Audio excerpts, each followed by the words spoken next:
Bantay sarado ang Malolo sa Regional Trial Court para sa arraignment ni retired Major General Jovito Palparan mamaya. Hindi naman malaman ng mga magulang ng dalawang UP student na umunoy pinagdukot ni Palparan kung ano ang mararamdaman nila ngayong makakaharap na ang tinaguriang berdugo. May news to go si Ian Cruz. Ian. Yes, Howie, sa mga sandaling ito ay bantay sarado nga ng mga pulis at pati na rin ng mga sundalo itong paligid nga ng bulwagan ng katarungan dito sa Malolos City, Bulacan, kung saan nga nakatakdang basahan ng sakdal ang dating Major General ng Armed Forces of the Philippines na si Jovito Palparan. Alam mo, Howie, kanina maagang-maagay nakita na natin yung mga pulis na nag-iikot dito sa provincial complex at yung mga sundalo ay lula naman sila ng isang elf truck, mga sinasabi nila sa atin, mga 20 mga sundalo rin yun nandito para mag-augment nga doon sa mga pulis na narito. At bukod dyan, may mga SWAT team din, Howie, na nag-ikot, kasama nila yung bomb sniffing dog upang matiyak na walang anumang pampasabog na narito sa bulwagan ng katarungan ng Malolos kung saan nga gagawin yung arraignment itong si Palparan. At sa mga sandaling ito, Howie, bago nga tayo sumahimpapawid, kani-kanina lamang ay dumating na rito sa tapat nga ng bulwagan ng katarungan ang may 30 hanggang 50 miyembro ng karapatan. Sila ngayon ay nagsasagawa ng kilos protesta upang iparinig daw mismo kay Palparan yung kanilang disgusto sa mga ginawa umano nitong violation sa human rights sa iba't ibang mga lugar, hindi lamang dito sa Bulacan kundi sa iba pang mga area kung saan nga nadistino itong si Palparan. Samantala, Howie, kanina ay nakausap din natin bago pumanik ng RTC Branch 14 yung mga magulang nitong si Sherlyn Cadapan at Karen Empeño at gayon din yung kanilang mga abogado at sinasabi ng mga magulang na hindi nga nila maipaliwanag kung ano yung kanilang mararamdaman dahil nga sa muli nilang makakaharap itong si Palparan. At sinabi naman ng abogado nitong mga biktima na harangin nila ang anumang pagtatangka ng abogado ni Palparan na doon siya manatili sa NBI sa halip na dito sa Bulacan Provincial Jail. Narito ang kanilang pahayag. Kagabi wala akong tulog talaga kahit anong pilit kong matulog. At saka parang kinakabahan ako. Kinakabahan hindi naman sa takot. Pero hindi ko mawari kung ano ang nararamdaman ko ngayon. Pagbaba ko kanina sa sakyan, nanginginig na talaga ang katawan ko eh. Hindi ko maiintindihan kung anong gagawin ko sa kanya. Kasi sa galit ko talaga, sa 8 taon. So sa ngayon, talagang nanginginig ako pero hindi ko masasabi kung anong magagawa ko. Inaasahan namin na sasabihin niya kung saan yung aming mga anak. Tututulan namin ng lubos batay sa batas tsaka sa facts. May nakahanay na kaming arguments para salubungin yung arguments ni General Palparan. So sa tingin namin, dapat manatili yung order ni Judge. We support and agree with the standing and valid order of the Judge until that order has been modified.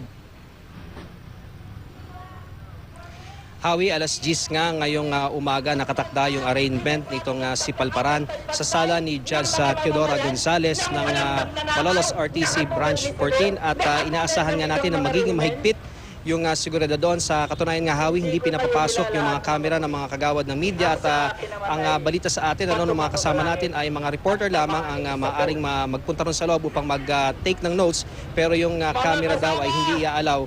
Pero aantabayanan pa rin natin, Howie, na may kalahating oras pa naman kung magbabago pa yung kapasyahan na yan ng hukuman. Howie?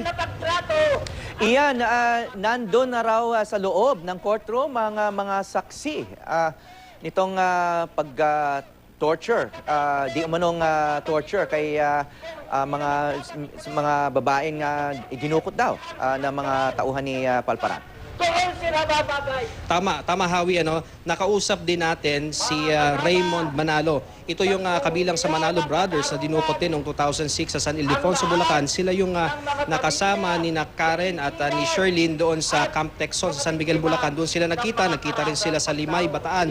Si Raymond Manalo yung isa sa mga witness ng sinasabing pag-torture umano sa dalawang babae habang sila ay nasa Limay, Bataan. So naikwento na rin sa atin ni Manalo yung iba't ibang mga ginawa doon sa dalawang estudyante ng UP habang sila ay magkakasama hanggang sa hindi na sila nakapagkita muli dahil nga nakatakas na itong magkapatid. Gayon din Hawi, si Manalo na witness dito, na pangunahing witness dito, sinasabi niya na after 3 years na hindi nila pagkikita ni Palparan ay hindi rin niya maipaliwanag yung kanyang nararamdaman dahil nga muli na naman sila magkikita ni Palparan, pero sa pagkakataong ito, isa ng arestado at akusado sa kaso ng serious illegal detention with kidnapping, ito ngang si Ginoong Palparan. Hawi? Kailan daw sila huling nagkita at ano raw ang sitwasyon nung nagkita sila ni dating General Palparan? Alam mo, Hawi, nung nagkita nga sila ni Manalo at si Ginoong Palparan ay nung time pa, nung sa preliminary investigation pa nung kasong ito sa DOJ, Hawi, itong kasong ito ay nabuo sometime around mga 2012. So sinasabi nga sa atin ni Manalo na mga 3 taon na silang hindi nagkikita nitong si Ginoong Palparan, pero nung nakausap natin si Manalo ay sinasabi niya sa atin na talagang hindi niya makakalimutan si Palparan dahil mismo nung nakadetain siya o nung hawak siya ng militar doon sa Camp Texon, ay mismong si Palparan daw ay nakausap niya, parang sinasabi niya na iurong na o huwag nang umattend sa hearing yung kanyang mga magulang para hindi na mag-prosper yung kasong iniharap ng kanyang mga magulang laban sa militar. Hawi. Ian, may napansin ka bang seguridad para dito sa mga magkapatid na saksi na mga Manalo, kasi nasa kustudiya daw sila ng simbahan at hindi raw ng gobyerno.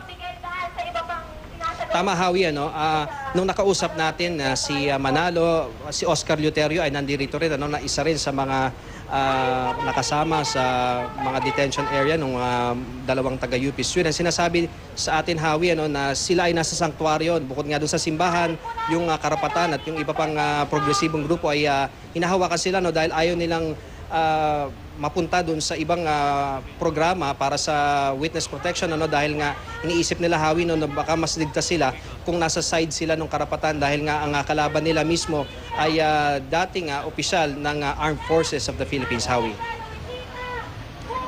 Okay, so sa ngayon, ano yung kasalukuyang sitwasyon na hindi pa nakakarating si dating General Palparan dyan? Hawi, yung ating huling understanding, wala pa dun sa loob si Ginoong Palparan. Pero Hawi, may mga nakikita na tayo, mga taga-NBI, doon sa balkonahe nitong bulwagan ng Katarungan. So maaaring nasa loob na. Ito, sinasabi sa atin ng ating cameraman na si Joseph Salazar na nandun na raw sa loob. Habang ako'y nagre-report dito ay ipinasok na nga raw doon sa sala ni Judge Chidora Gonzales ng Branch 14, itong si Jovito Palparan. Hawi? At yung isa raw pagpapasyahan ng judge ngayon kung saan ikukulong si Ginoong Palparan.